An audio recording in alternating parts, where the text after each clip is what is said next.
Well, hello and welcome back to my garage.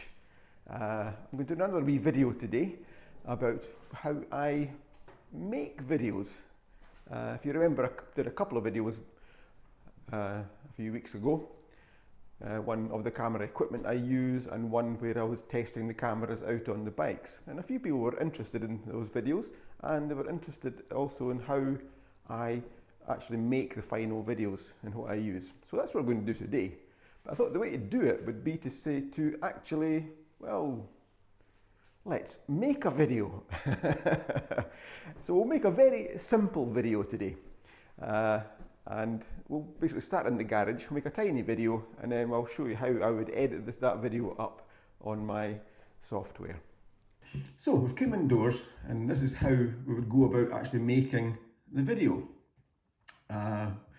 What I used today, I used the wee Pocket 2 to do the filming in the garage, and we would take the video from the small micro SSD card out from that, and we would have to transfer that onto what I use for editing, which is my 12.9-inch iPad Pro. But we've got to get the data from the camera into the iPad, and what I use is this Anker wee hub, which you can plug in multiple devices into it, and it's got two card slots, one for SD cards and one for micro SD cards. So basically that's what I would do, is put the micro SD card into this Anker hub. And the beauty of the iPad Pros are they don't use the old sort of style connection that you get in iPhones and the earlier iPads. It's micro USB, or USB-C I should say, connection, and that plugs into the side. The beauty of that is it's able to read and write files from this drive. So basically I have various programs that I use for editing. And the one I use all the time is one up here called LumaFusion. What I'm going to do is I'm going to take the camera away, and I'm recording the screenshot, so I'll get a better picture using that part of it. I also use an Apple Pencil a lot. This is brilliant as well because it gives you such fine manipulation of a lot of the data that's in the iPad. Again, you could bring in multiple video sources. I'm only using the one today from the Pocket 2, but you could have multiple sources coming in. You would be downloading 1, 2, 3, 4 cameras. You can bring it in from the phone, you can bring it in from the drone. The phone, it's iPhone as well. I use that a lot actually for filming when I'm out, and you would just airdrop any files from the phone over to the iPad. So once, basically, you would put all your files into the iPad, and on the iPad, on the screen here, this is a files folder. I would open the files folder here, and I can see that down the drives there's one that says untitled. If I hit on untitled, it brings up the DCIM. That's the micro SD card. So if I go into the micro SD card, I can find various files. Oh gosh, today. There's the one I made today. This one here. Hello and welcome back to my garage. Yeah, that's it. That's the one. A couple of videos ago. So what I want to do is select that file, and I want to move it to a folder on the iPad. So on my iPad, I've got a test folder sitting in there, that's where I'm going to move it to. So if I put it in the test folder and copy that file over to the iPad, and it's copying over at the moment. So that's the file now transferred over from the SSD drive into the iPad, so I can remove this, and that's all the files that I'm needing input into the iPad. So everything is now contained in the iPad. All the work is now, the magic is now done here. So I can close the files app down. I don't need that. And what I always use for making my films is a program called LumaFusion. The iPad comes with an iMovie movie maker, and it's actually pretty good. iMovie. I used it for quite a long time, and it was actually quite a good, and it's quite a simple editing piece of software to use. So if you've never done it before, iMovie is a good place to start. It's not complicated to use, and you get some really good results. I've kind of moved on from that to LumaFusion, which I think LumaFusion is powerful. It's an absolutely brilliant piece of software, and it's not expensive. I think it only costs £25–30 or something. For what it is, it's incredible. It's a one-off purchase as well. It's not an annual subscription. So that's what I use for editing my videos. So I'm going to open up LumaFusion now. And I've already created, because there's multiple folders you can have, there's multiple files in here that videos I've been making. So the one I've started is let's go and make a video basically. And in the top left hand corner, on this window, there's a wee bit that says user 00 test. If I click on that, that's linked to the folder that I've downloaded the file into. And now you can see there's the video that I've just downloaded into the garage. So what I want to do is to move that down to the timeline, which is further down. So if I basically select that one and drag it down, it goes on to the video timeline, which is where we are now. Basically, you can have multiple video sources, because if I had multiple cameras, just say I had another camera coming down, I could put a second one down there. That could be a second camera. I could bring a third camera down. I could bring a fourth camera down.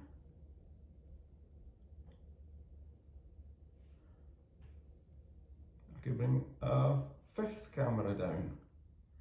I don't think there's a sixth. Oh, there is a sixth. I don't think there's any more. So basically I can have 6 video sources. So I can have 6 cameras all coming into this video, which is quite incredible. And there's also further down and below that, there's actually about two or three audio lines as well, which we might look at that later. But again, let's get rid of these because we don't need them. So obviously the video that we're going to make isn't going to include all of this stuff in here. So we basically want to find where the start point would be of our video. Well, hello and welcome back to my garage. I'm going to do another wee video today about how I make videos. If you remember, I did a couple of videos a few weeks ago. One of the camera equipment I use and one where I was testing the cameras out on the bikes. And a few people were interested in those videos, and they were interested also in how I actually make the final videos and what I use. So that's what we're going to do today. I thought the way to do it would be to say to actually, well, let's make a video. So we'll make a very simple video today. And we'll basically start in the garage, make a tiny video, and then I'll show you how I would edit that video up on my software. So we would always have a starting point. The first starting point I always have in a video, I need some reference point to go to. So normally if I'm out on the bikes, I'll press the horn 3 times.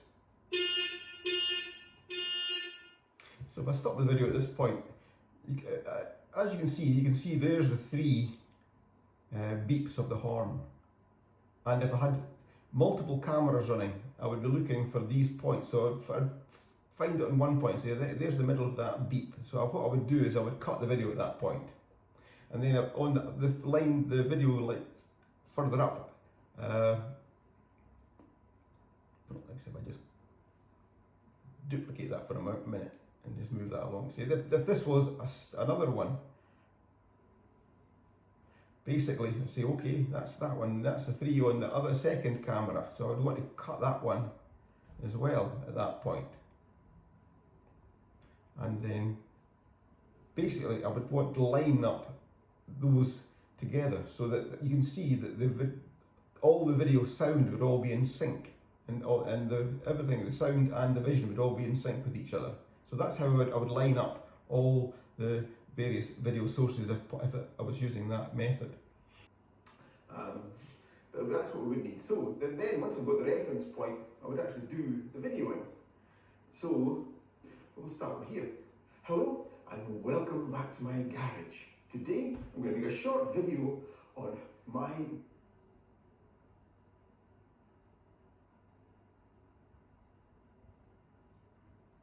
hello and the videoing. So we'll start here. So it's at this point now where we would actually cut the video, and this is where the video we're going to make would really start. So anything before that would be deleted, which will take everything out.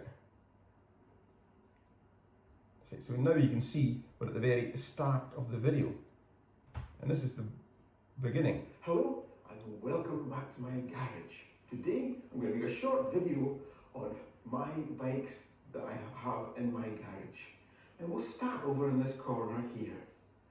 And at this point I'll flick the camera around. Over in this corner here. So again, that's a bit we wouldn't want to show in the video, so we would cut it at that point. And at this point I'll flick the camera around and I'll show, and this. So now we can cut it there as well and cut that piece out that we don't want. So now you can see the video. Start over in this corner here. And this is my the Royal Enfield Classic 350. Yeah, sure is one fantastic little bike. And over here we have the Bonneville 865. Again, it's still in winter hibernation, she's still covered up. But in this corner, we've got Tiger 900 GT Pro, and it's ready for the road. In a few weeks' time, she'll be back out again, followed a month later by the Bonneville. So that's the bikes I have in my garage. I hope you enjoyed what I'm doing in this, blah blah blah blah blah. There's a lot. See, I made a mess of that as well. I have in my garage. I hope you enjoyed what I'm doing in this, blah blah blah blah blah. There's a lot of rubbish, I'll cut that bit out. So, I hope you. So we'll cut it there. So we'll go back again. So that's the bikes up. We don't want that piece, that was rubbish, so we'll cut that out. So, I hope you've enjoyed this short video showing the vehicles and the bikes that I, blah blah blah, it's not vehicles, start again. So I hope you've. So again, we'll cut it there because I made another mistake. Take that piece out. So I hope you've enjoyed this short video in my garage and the bikes that I have. So for now, take care, ride safe, and we'll see you on the next one. Bye for now. So then I would kind of close that down now, and I would take this video into the house and then download it into my software and see what kind of video we can make from this. So that's what we'll do now. So again, we don't want that last section there. So that should now be the video. So if we go back to the very beginning of the video, we can run through and we'll see what it's like. Hello and welcome back to my garage. Today I'm going to make a short video on my bikes that I have in my garage. And we'll start over in this corner here. And this is my the Royal Enfield Classic 350. Yeah, sure is one fantastic little bike.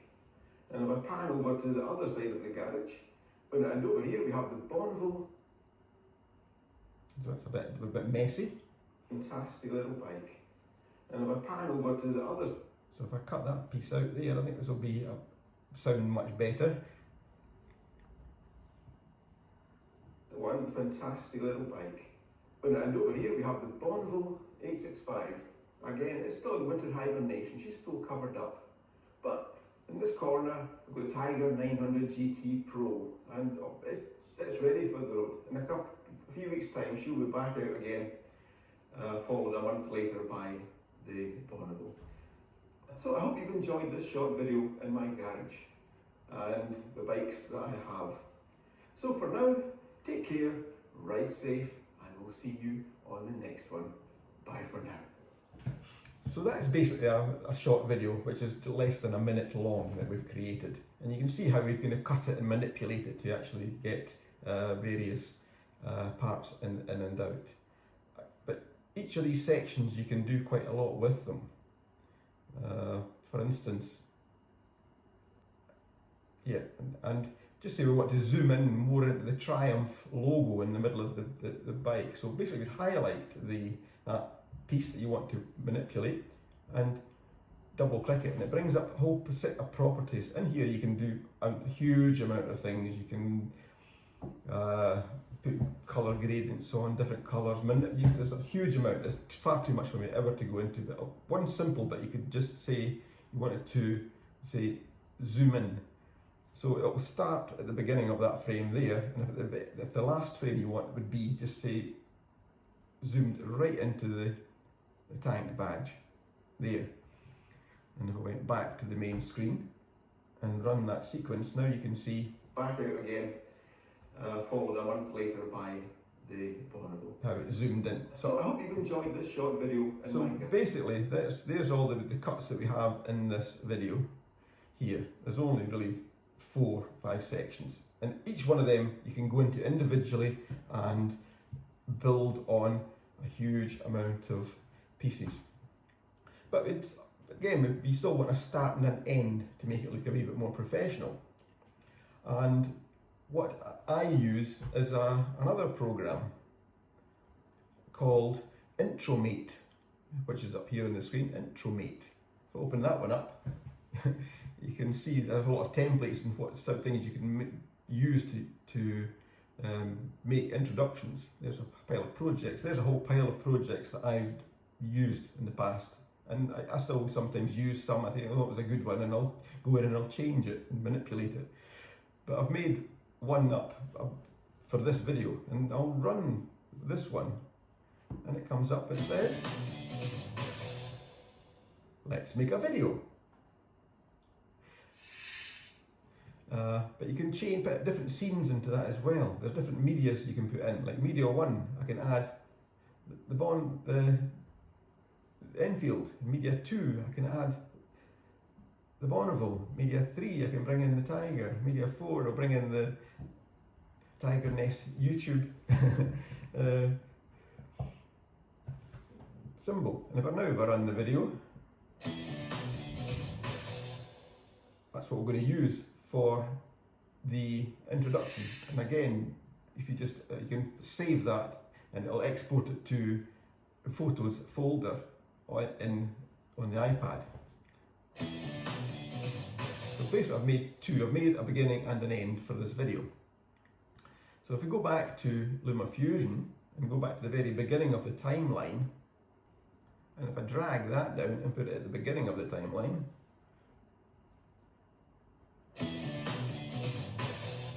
shows that's the beginning coming in.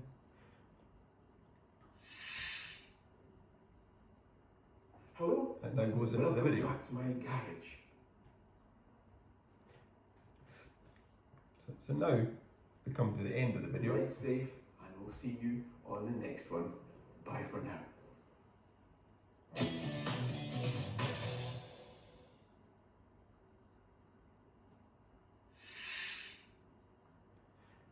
I usually have a wee signature bit with my logo spinning out at the end. That logo there, which I would potentially bring down, I bet it's too big, but if I double click on its properties, I'll go to say fit mode and say fit, so it fits it right in the centre.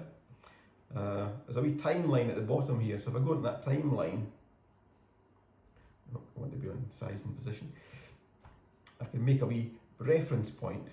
And then if I go to the very end of that frame, what I can then do is I can basically change the size of that, and I can spin it around 180 degrees.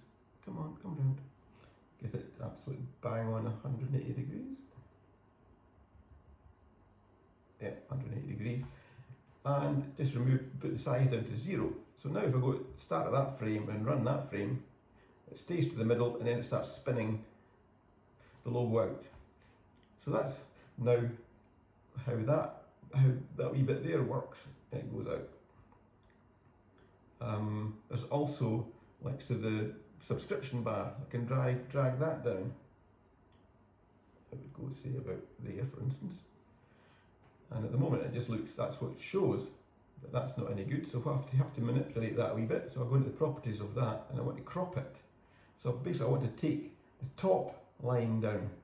So I drag the top line down on that one, down to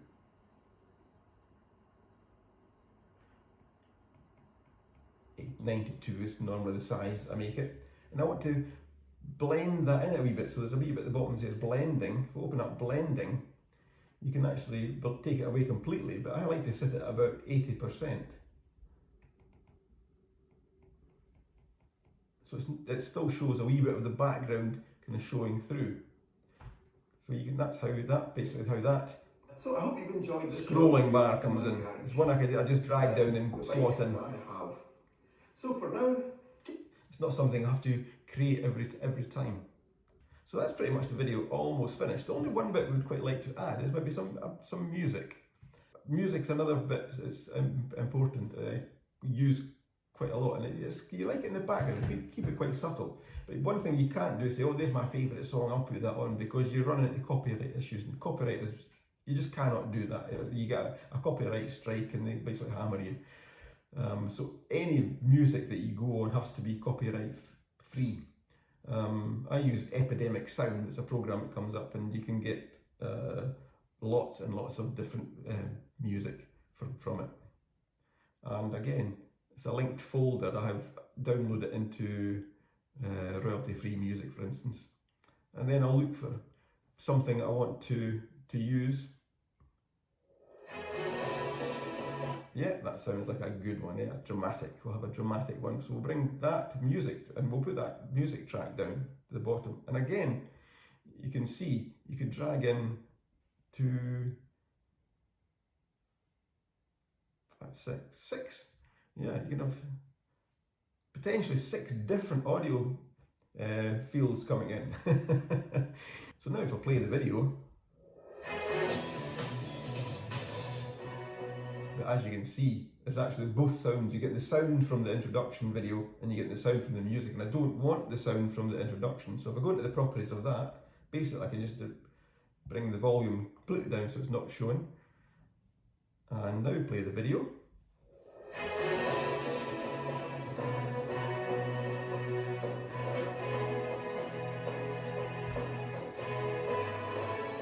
hello and welcome back to my garage. And as you see at that point, the sound is quite loud with introduction, because that is not set as the primary sound source. The primary sound source is the video. That's the important bit. So the sound automatically ducks away as soon as you go into these sections. And again, once you get to the end, it will go back up because it's not the primary one.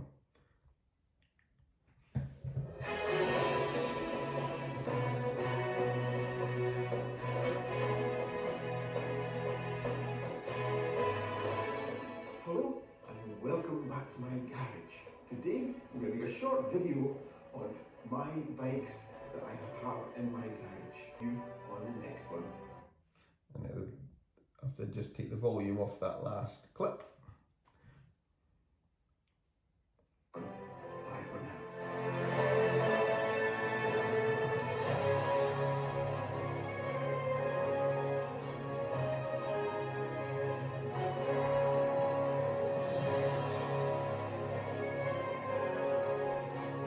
So again, I don't want the sound to continue like that. So basically I want to bring it to the very end, trim it, and delete that piece. But I want it to fade out at the end from the beginning of this section here. So if I line up the timeline at this point where I want it to start fading, and then go into the sound and make a wee reference point, but you can see the dot appearing.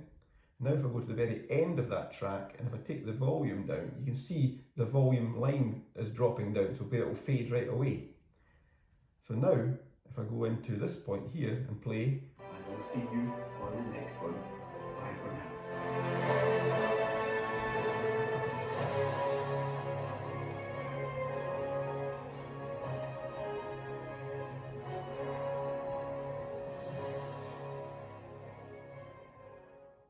so that's the video made.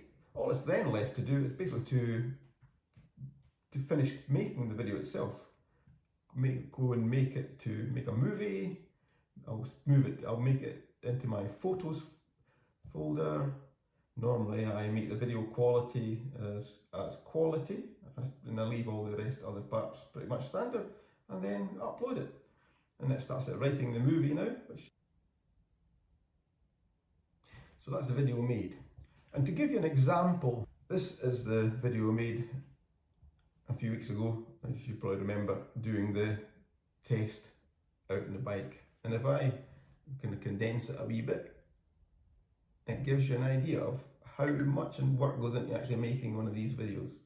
That's from the start to finish, all the various layers that you're putting in. And nearly every one of those parts have been inside and played around with the properties and manipulated lots of them. You can add text on it, all sorts. So this is what it took to make this short video. That is the amount of cuts, the amount of pieces I've put into it, and how much work goes in to make that video, which is 11, nearly 12 minutes long. Yeah. So again, it can start very simple and you get better and better at it. So let's go into Photos folder, and that video should now be made. It should be here. So let's play this video.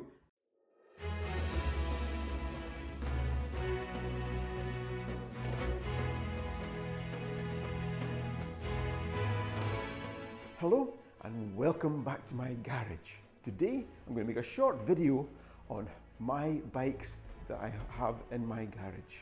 And we'll start over in this corner here. And this is the Royal Enfield Classic 350. Yeah, sure is one fantastic little bike. And over here we have the Bonneville 865. Again, it's still in winter hibernation, she's still covered up. But in this corner, we've got a Tiger 900 GT Pro, and it's ready for the road. In a few weeks' time, she'll be back out again, followed a month later by the Bonneville. So I hope you've enjoyed this short video in my garage and the bikes that I have. So for now, take care, ride safe, and we'll see you on the next one. Bye for now.